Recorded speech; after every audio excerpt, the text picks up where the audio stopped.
Hi guys, welcome to my presentation for digital responsibility and interaction. There's two chapters I like to discuss today. First is culture, then is some conclusions, comparisons, and future prospects.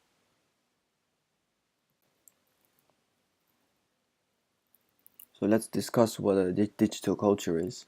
First, we need to know about culture. A culture is a set of coherent values, expectations, expressions, and artifacts shared by a group of people. The culture is both a creative process and the result in the shape of products.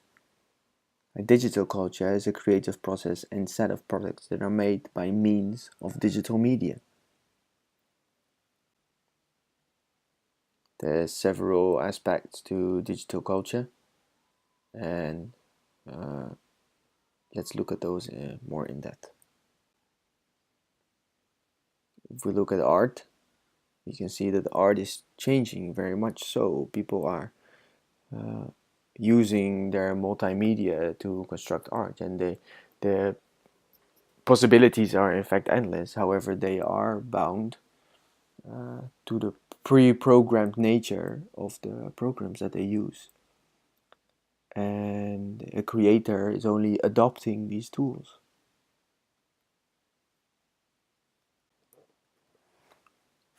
If we look at fragmentation and collage, digitization causes analog sources to be cut up very easily into tiny pieces and to reorganize them.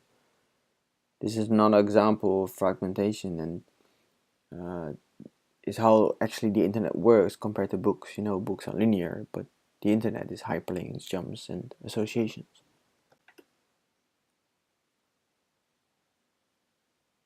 Digital culture is very much renowned for its user-generated content, also sometimes referred to as the cult of the amateur, because it's accessible to everyone. Everyone can create and contribute.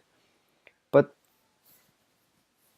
most people are consumers on digital media, and they lack the digital skill and motivation to create.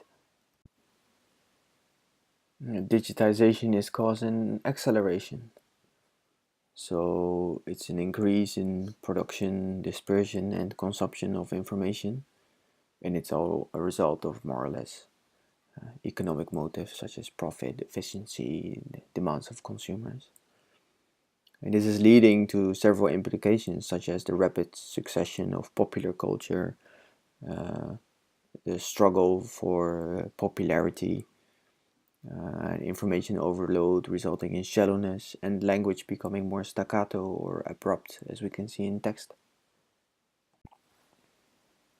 If we talk about visualization, we're talking about screens. They are our window to the world or our second front door. The effects are that there is a partial replacement of paper, audio, face-to-face communication, which is sometimes referred to by intellectuals or as blunted culture or a loss of creativity and imagination. However, Van Dyck argues the contrary, and he says that images require imaginative creative thinking, that if you want to recall, interpret, and represent images, you have to call upon your imagination. You have to call upon the symbolic and creative values of your culture as a listener and a reader. He therefore challenges the blunted culture postulation, and he says that um, the replacement of text has actually led to complication and not simplification. If we talk about the culture of images, then the accumulation of activities and the fact that we spend more and more time behind screens is one of the features. Another feature is that attention is slackening fast because the stimuli that are offered are very short and full of action fragmented.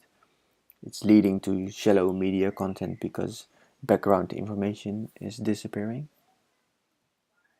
And the last feature is that the gradual replacement of personal experience and interaction vis-a-vis a mediated interaction is creating artificial reality or a society of the spectacle. However, is this all bad? Van Dijk says that our discussion should focus on whether or not screens will dominate all of our media presentation, and to the extent that they push aside our other types of mediated communication. And what does society and, for instance, education do to confront the negative effects? Now I want to look at quantity and quality because there's so much data. The supply of data has increased exponentially, and in 2007 the data universe was 281 billion gigabytes, and the expected increase for 2011, so 4 years later, was 10 times as much. However, there's less demand. It causes for information to repeat itself. There's selective attention, selective perception, and a surplus of information. There's information overload. There's too much information which is produced in relations to its use. And at some point, the input exceeds the point of enrichment, and it results in stress and confusion and ignorance, which is actually the law of diminishing returns. Then there's communication overload, where senders on the web vie for an audience, but the audience is actually too small.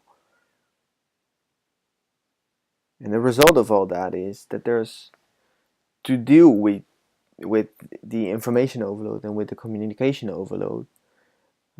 People start to perceive more selectively, so they start to ignore information. People start to scan more. They spend less time on each input, and this is one of the most common solutions to dealing with the overloads. So we've been starting to use information systems and agents as a solution to all these overloads. We are using search engines, which are filtering our incoming messages and information. However, the use of these Googles and Yahoos is that we rely too much on the intelligence of the agents to diversify for us, and our own judgment might become weak. There's the risk of an information prison, or also referred to as a filter bubble. And we can see that concerning privacy, we are using agents and registration systems so much that we need to look more critically at if they're helping us. I want to invite you to have a closer look at this figure in due time. It's quite self-explanatory. So, digital youth. Let's look at these features one by one. So, we have a digital youth culture. Who are they? They have different names. Facebook generation, Einstein generation, digital natives, the ones born after 1990, that's us.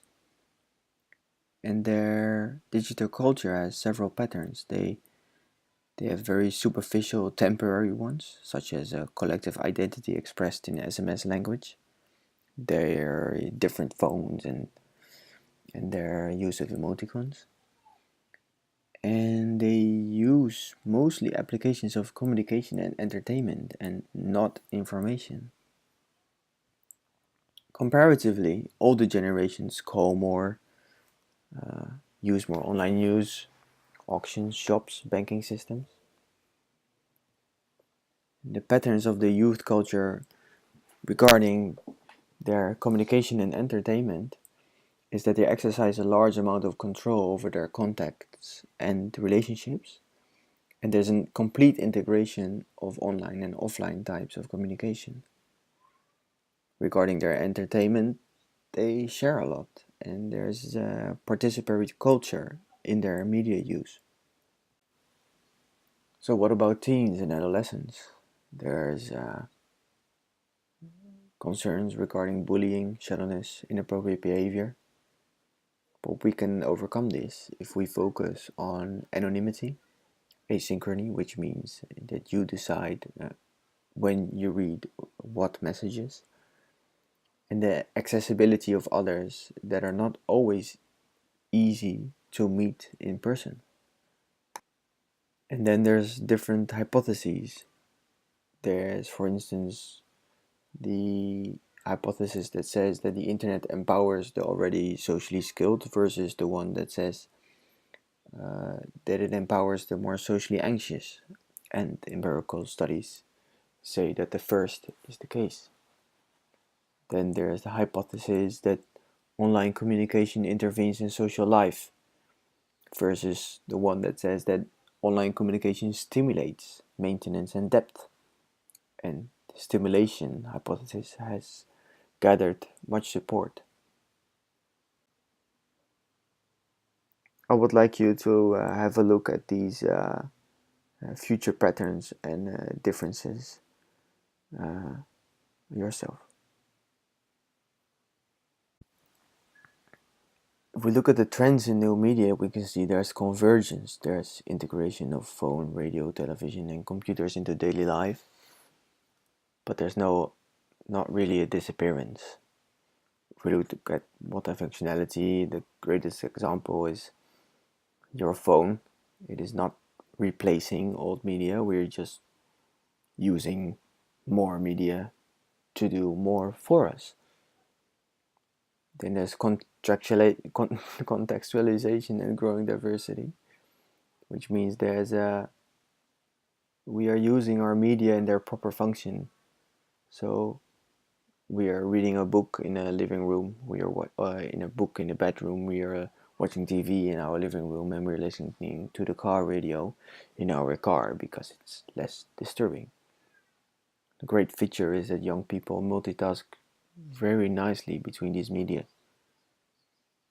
Then there's hypermediation, which is the process of information retrieval, communication, and entertainment through links in and off media networks. There's user-generated content, which is changing media but not really revolutionizing. A lot of people are still very passive in their consumption. Then there's intermediation, which says that the web has become so big that we're using information agents to dissect it for us. And this customization is leading to personalization as well. So the downside is that we are ending up in our own filter bubbles, our self-selected information prison. And then there's concentration. If you don't look at the amount of senders on the web, then you can see that the masses flock collectively to very big websites like Facebook, Google, Twitter, and YouTube. Now let's look at some of the conclusions and policy perspectives. It's the scope of the network society, it's all encompassing. Van Dijk is using his laws to explain some of the conclusions.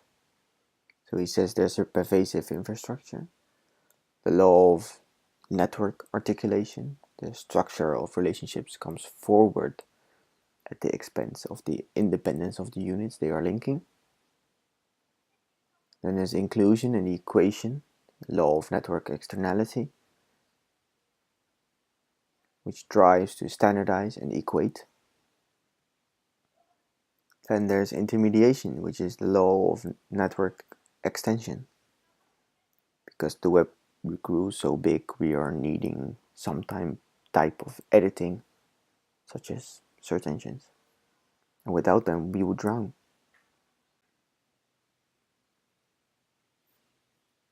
Then if we look at conclusions and policy perspectives of connectivity and contagion, it's a law of small worlds. It's very unstable, the network society. It increases connectivity, but it also increases contagion of ideas. There's concentration and fragmentation. These opposites return throughout the book. There's also the laws of the limits of attention, where in terms of there's more content, but there's smaller audiences. The rich are getting richer. There's more haves than have-nots. It's a power law. It's a Googlearchy. The rich are capable of directing more time and means to developing digital skills, and the poor are benefiting systematically less. Then there's trend amplification, which means that networks are relational structures that tend to amplify existing social and structural trends. And there is social consequences to this. I think it's interesting to look at the differences around the world, yeah, and the different development models that some of the countries use at their disposal. Well, these are the development models. I invite you to have a closer look again in your book. So, if we have a look at, for instance, the United States, they show the clearest similarities to the model, but they are affected in a good and a bad way right now by the market dominance of large companies. If we look at the EU, there's big differences between the old 15 members and the newer Eastern EU members. And up until 2010, the European Union hasn't made much of an effort in terms of a digital agenda. But in 2010, they introduced their Europe 2020 program, in which they focus again on the development of their digital agenda, like high-speed internet and digital literacy and accessibility. Also, one of the most important features of the EU is the fact that they came up with a comprehensive privacy legislation, which is a leading example to the world. If we look at Asia, they are very strong hardware producers, but their public media monopolies have not led to strong civil participation. In China, this is the same, and their development model has been very successful, but because of their restrictions on communication freedom and censorship, the network society that requires an open debate and continuous innovation and flexibility is cannot be rhymed. If we look at the third world, there's very big differences. There's a large middle class connecting nowadays in Iran, South Africa, and Brazil. But we can see that the bulk of the lower class in the third world is unconnected. It lags very, very far behind.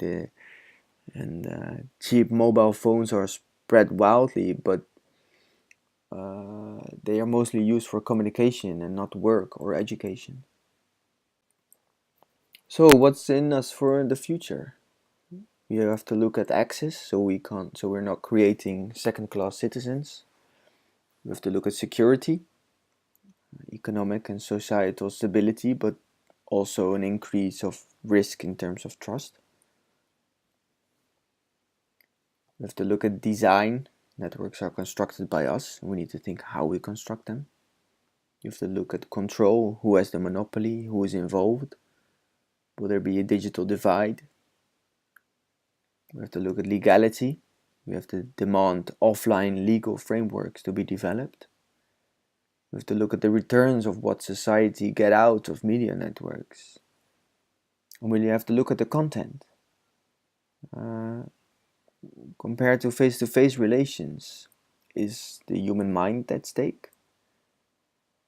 I want to thank you very much for your attention and wish you best of luck with your essays.